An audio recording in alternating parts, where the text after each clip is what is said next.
Hello and welcome to Express News. I'm Abhishek Mahajan. In the next half an hour, we'll get you all the latest news and updates. We'll start with our top story. India's President Draupadi Murmu has reached Fiji on the first leg of a 6-day three-nation tour. She will meet her Fijian counterpart, Prime Minister, and will address Fiji's parliament. President Murmu is further scheduled to visit New Zealand and Democratic Republic of Timor-Leste. The tour aims to boost India's Act East policy and its outreach to countries in the Indo-Pacific. India's External Affairs Minister Dr. Jaishankar will inaugurate the first BIMSTEC Business Summit in New Delhi on August 6th. The summit will be held from 6th to 8th August. Dr. Jaishankar held a meeting with outgoing Israel's Ambassador Nav Gilden on Monday and thanked him for his contribution in strengthening ties between the two countries. The budget session of the Indian Parliament resumed on Monday, featuring several key bills on the agenda following a week of intense debates between opposition and ruling parties. Responding to a question in the lower house, Finance Minister Nirmala Sitharaman said that appropriate action is being taken by SEBI in the matter of returning the money of investors in Sahara, India. Union Minister Hardeep Singh Puri introduced the Oil Fields Amendment Bill 2024 in Rajya Sabha, while Health Minister JP Nadda highlighted NDA's achievement in strengthening the health infrastructure with increase in medical colleges to 731. French Air and Space Force contingent will participate in India's first multilateral air exercise, Tarang Shakti 2024, set to begin from August 6th. The French contingent will comprise 3 Rafale fighter jets, 1 multi-role tanker transport aircraft and 1 A400M with a total of 160 Air Force personnel. France's Chief of Air Staff, General Stephen Mill, will be on an official visit to India from August 12th to 14th. The rescue and search operation in landslide-hit areas of Kerala's Wayanad has entered in 7th consecutive day on Monday. The death toll increases to 221 and 166 body parts have also been recovered so far. A total of 53 camps have been set up in Wayanad as part of the relief operations. India's National Disaster Response Force rescued 7 fishermen in the early hours of Monday, stranded in Auranga River due to continuous rainfall and high tide in Gujarat state. India marks the 5th anniversary of abrogation of Article 370 of the Constitution, restoration of peace and developmental activities in Jammu and Kashmir on Monday. Further, security measures have been heightened in India's Akhnur in Jammu district in the view of the anniversary of abrogation of Article 370. Police has increased patrolling in the area along with thorough checking of vehicles and documents. Keeping in mind the security concerns, the Amarnath Cave Shrine pilgrimage has been suspended for a day in Jammu and Kashmir to prevent any threats. 5th August also holds a significant place in India's history as the groundbreaking ceremony of Lord Ram Temple at Ayodhya was performed on this day in the year 2020. The Indian state of Maharashtra is witnessing a rise in the number of patients of dengue, Zika and chikungunya diseases. So far, 66 Zika patients have been detected in Pune city, 5 in Pimpri Chinchwad city. India's Apex Court on Monday upheld the power of Delhi's Lieutenant Governor to appoint 10 aldermen to the Municipal Corporation of Delhi without aid and advice of the Cabinet of Delhi government.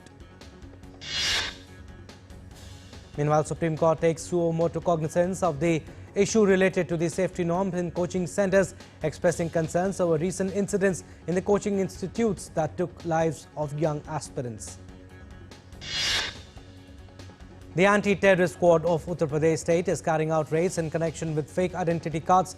Till date, 17 people have been arrested for forging fake birth certificates and Aadhaar cards. In business news, India's Prime Minister Narendra Modi lauded India's growing prowess in the electronics sector as it rose to the 3rd spot by the end of April-June quarter of 2024-25. Driven by the surge in Apple iPhone exports from India, electronics has surged past gems and jewelry to secure the 3rd spot in exports. Indian shares tumbled more than 2.5% on Monday in their steepest drop in 2 months. At close, the Sensex was down 2.74% at 78,759.40. Meanwhile, Nifty was down 2.68% at 24,055.60. Indian rupee ended 10 paise lower at record low at 83.84 per dollar on Monday. On the multi-commodity exchange, the yellow metal stood at rupees 70,412 per 10 grams, while silver was retailing at rupees 83,344 per kilogram on Monday. Japanese stocks collapsed on Monday in their biggest single-day rout amid US recession concerns. The Nikkei share average shed a staggering 12.4% and the yen rallied to 7-month high versus the dollar. European shares tumbled to a near 6-month low at the start of the week. The Pan-European Stoxx 600 index was down 3.1% to 482.42 points. Meanwhile, South Korean shares slumped on Monday, extending sell-off to a second straight session. The benchmark Kospi fell as much as 5.9% and was set to post its worst session since March 2020. Bitcoin sank to $53,091, its lowest since late February. Bitcoin has fallen alongside other assets, including global equities, in a broad sell-off. The cryptocurrency is off nearly 20% from its March 2024 high. International updates now. After the fresh wave of clashes erupted between the protesters and Awami League supporters in Bangladesh, Prime Minister Sheikh Hasina has resigned and has left the country. Bangladesh Army Chief Waqar-uz-Zaman said Sheikh Hasina has resigned, adding that an interim government would be formed. In a televised address to the nation, General Waqar-uz-Zaman also urged the citizens to keep their trust in the Bangladesh Army, asserting that the defense forces will ensure peace in the coming days. Protests and violence began last month after student groups demanded scrapping of a controversial quota system in government jobs. Meanwhile, Indian nationals in Bangladesh have been strongly advised against travelling to the country. The Ministry of External Affairs advised Indian nationals present in Bangladesh to exercise extreme caution. As Iran threatens to retaliate against Israel for the alleged killing of Hamas leader Haniyeh, the United States and its allies are actively seeking to de-escalate tensions in West Asia. To address the escalating situation, President Joe Biden has called a meeting with his national security team to assess the latest developments in the region. Biden will also engage in a discussion with King Abdullah of Jordan. Meanwhile, Israeli Prime Minister Benjamin Netanyahu accused Hamas of delaying a peace agreement to end the Gaza conflict and free Israeli captives. At a cabinet meeting, Netanyahu stated Hamas keeps insisting on further modifications, hindering progress despite Israel accepting initial framework of the deal. The group of 7 major democracies have also urged restraint and de-escalation in West Asia, stating that recent events threaten to ignite a broader conflict in the region. Anti-immigration protesters clashed with police outside a Holiday Inn hotel used to house asylum seekers as riots erupted across Britain after the spread of misinformation about a mass stabbing in Southport. The ongoing conflict between Russia and Ukraine saw a surge in violence, with Ukrainian attacks leaving 14 people injured in the Russian-occupied town of Oleshke in Kherson region. Mali's transitional government announced that it has cut off diplomatic relations with Ukraine as a result of Ukraine's role in recent attacks in northeastern Mali. The attacks resulted in the deaths of Malian military personnel. Protesters in Nigeria have forced the police to use lethal action to end the ongoing demonstrations against reform policies of government, while President Tinubu had appealed protesters to suspend the protests. Philippines and Vietnam are going to conduct their first ever joint Coast Guard exercise on Friday. The exercise will focus on search and rescue and fire and explosion prevention. North Korean state media KCNA reported that leader Kim Jong-un oversaw the delivery of a new tactical ballistic missile system to troops on Monday. Meanwhile, South Korea's Joint Chiefs of Staff said Pyongyang's new tactical ballistic missile launchers will be used to threaten Seoul. Australia raised its terror threat level to probable from possible on Monday, citing an increase in extremist views in the country. Cambodia's Prime Minister Hun Manet inaugurated the construction of a canal on Monday. It will connect the Mekong River basin to the coast. The project would potentially cut shipping through Vietnamese port by 70%. Hundreds of protesters marched across Mogadishu's Lido beach on Monday to condemn the August 2nd attack, in which 37 civilians and 212 people were injured in an explosion at a popular beach restaurant. All right, we'll step into a very short break. On the other side, more stories. Keep watching Express News.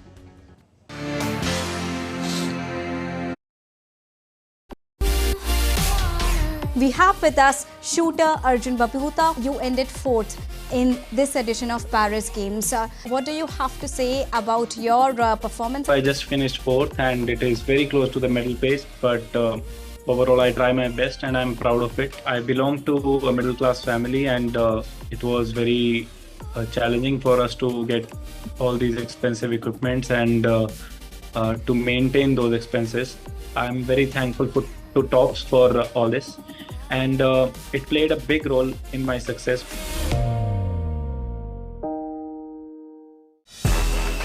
This summer, the world turns its eyes to Paris, and DD India brings you every heartbeat, every victory, and every story.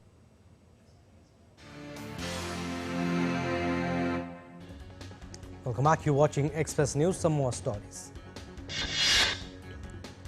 In weather updates, heavy rainfall has caused severe flooding in the western Indian state of Gujarat. Water level of Auranga River in Gujarat Valsad has risen above the danger mark. Thousands in India's western city of Pune were evacuated from low-lying areas as water levels in two major rivers spiked amid torrential rains. Temples in the Nashik district of India's Maharashtra were flooded by an overflowing Godavari river on Monday. Temple compounds and structures were partially submerged in the river water. A cloudburst in India's Kashmir on Sunday ravaged streets, vehicles and agricultural fields in Gandarbal district. The Leh-Srinagar highway was blocked after the cloudburst. A heat wave has hit China's southeastern regions with temperatures soaring above 40 degrees Celsius. China has issued an orange alert. Tropical storm Devi brought heavy rainfall and powerful winds, causing minor flooding and power outages in several neighborhoods of Clearwater in U.S. state Florida. Residents of Tampa in Florida experienced the brunt of Hurricane Debbie as it passed by the Gulf Coast on Sunday. The National Weather Service reported maximum sustained winds of nearly 80 miles per hour. Heavy rains in several localities of Vietnam's Ha Kiang province have resulted in one house collapse, one death and 2 injuries. The downpours have led to road closures and damage in public infrastructure. Extreme heat scorches Spain with daily highs around 40 degrees Celsius. Orange alerts have been issued for heat wave in many regions, including capital Madrid. Floodwaters have destroyed a bridge, causing devastation along the Shishiko Valley in Pakistan's Chitral on Sunday. Land connection has been disrupted. After the successful completion of the 46th World Heritage Committee, its director Lazare Elondu Asomo visited India's Jaipur to enjoy the cultural flavor of the Pink City. Dang, a forest region of the western Indian state of Gujarat, has been declared a fully natural farming district under the Our Dang Natural Dang campaign in 2021. Devotees thronged the Mahakaleshwar temple in India's Ujjain to offer prayers on the third Monday of the holy Hindu Sawan month. Celebrations marking the traditional Shoton festival or yogurt festival began in China's Lhasa on Sunday. Opera performances, horse racing and yak racing will be staged during the festival. Farmers in Thailand raised water buffaloes to herald the start of the rice cultivation season. Over 50 buffaloes competed along a 200-meter muddy track southeast of Bangkok. Devotees in Nepal observe the Bhoto Jatra celebrations dedicated to the god of rain and good harvest. The celebration is believed to have started some 1600 years ago in Kathmandu Valley. Female muralists from the Amazonian indigenous Shipibo Conibo community in Peru share their cultural heritage through beautiful murals. The muralists of the Soy Nova collective produce murals that feature geometric patterns depicting their vision of the world. They use motifs commonly seen in the traditional embroidery and pottery. World's leading travel magazine Travel and Leisure has named Vietnam's Phu Quoc as the world's second best island. Vietnam's largest island, Phu Quoc, is known for its crystal clear waters, white sand beaches and rich biodiversity, making it a paradise for nature lovers and adventure seekers. Many young people in Vietnam's Hanoi is reviving folk music jam in unique ways, making it a professional entertainment activity in the capital city. Vietnam's youth are making efforts to preserve jam by listening to the folk songs and doing quizzes based on the lyrics. They also learn to play the Vietnamese 2-chord fiddle. A master carpenter in Thailand's Chiang Mai province has created over 40 intricately crafted traditional Lana-style wooden houses. The 63-year-old carpenter, known locally as Uncle Dang, has devoted nearly 4 decades in the craft, transforming a 10.6-acre plot into a living museum of Lana craftsmanship. The Nigerian Environmental Standards and Regulatory Enforcement Agency has unveiled an elephantal sculpture called the Jiva Statue of Renewed Hope. The elephant sculpture has been crafted from the ashes and dust of incinerated pangolin scales and pulverized elephant dust. Hunters and traditional music performers in Kyrgyzstan gather near the famous Izakul Lake for a traditional festival called Salburun. Salburun festival draws its roots from medieval nobility hunting celebrations and is dedicated to showcasing the skills and hunting pets of the participants and enjoying the folk music. A fortress in Romania has become a vibrant hub of creativity and craftsmanship as it hosts the 5th edition of its annual truck show.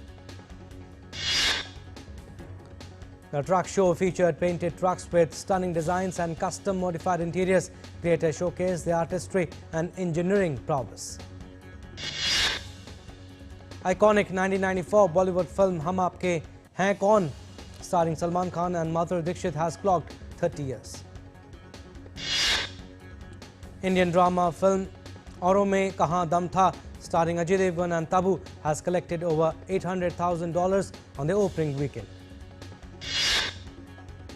The trailer for Indian action film Double I Smart, starring Sanjay Dutt, has been unveiled. The sequel to 2019's I Smart Shankar will be released in theatres on August 15th. Indian actress Ananya Pandey's new digital thriller film CTRL will release on Netflix on October 4th. The film has been directed by Vikramaditya Motwani. Indian actress Janhvi Kapoor's thriller film Ulaj has collected over $580,000 on the 3rd day of its release. The 30th Sarajevo Film Festival, kicking off on August 16, will honor Hollywood actors Meg Ryan and Alexander Payne and director John Turturro for their contributions to the art form. The first trailer for Season 2 of the Emmy-winning American post-apocalyptic drama series The Last of Us has been released. British singer Adele performed her first live rendition of her 2008 song Chasing Pavements in 7 years during her residency in Germany's Munich. South Korean singer and actress Kim Se-jeong, famously known for her role in the show Business Proposal, is joining the cast of new Korean drama show called Drunken Romance, which is slated to release later this year. South Korean boy band DKB have added tour dates to their 2024 Dark Strange World Tour with concerts in Asia. The group kicked off the Asian leg of the tour in Seoul on Saturday. The Indian women's team table tennis scripted history with its first ever entry into the last 8 of the Paris Games. India beat Romania 3-2. Indian shuttler Lakshya Sen fails to win bronze medal after he lost the match to Lee Zijia of Malaysia at Paris Olympics. India's hockey player Amit Rohidas has been suspended for next match against Germany at the Paris Olympics. Manu Bhaker, who won 2 medals in this Olympics, has been chosen to be India's flag bearer for the closing ceremony of the Olympics. After 8 years, the Indian Department of Posts has once again released 4 commemorative postal stamps to celebrate the Summer Games in Paris. United States' Noah Lyles was crowned as the world's fastest man in the men's 100-meter final at Paris Olympics after he bagged gold medal in a photo finish. Top seed Novak Djokovic completed his career Golden Slam as the 37-year-old served 4 of Spain's Carlos Alcaraz in a magnificent Olympic men's singles final battle. Algeria's Kylia Nimor became the first African gymnast to win an Olympic medal when she secured the gold with a breathtaking routine on the asymmetric bars at the Paris Games. Laura Lindman won a thrilling sprint finish to give Germany gold in the Olympic triathlon mixed relay. The International Olympic Committee said the gender test conducted by the International Boxing Association on 2 female fighters were illegitimate and lacked credibility. Alright, that's all we have in this edition of Express News. You stay tuned for more news and updates. Namaskar.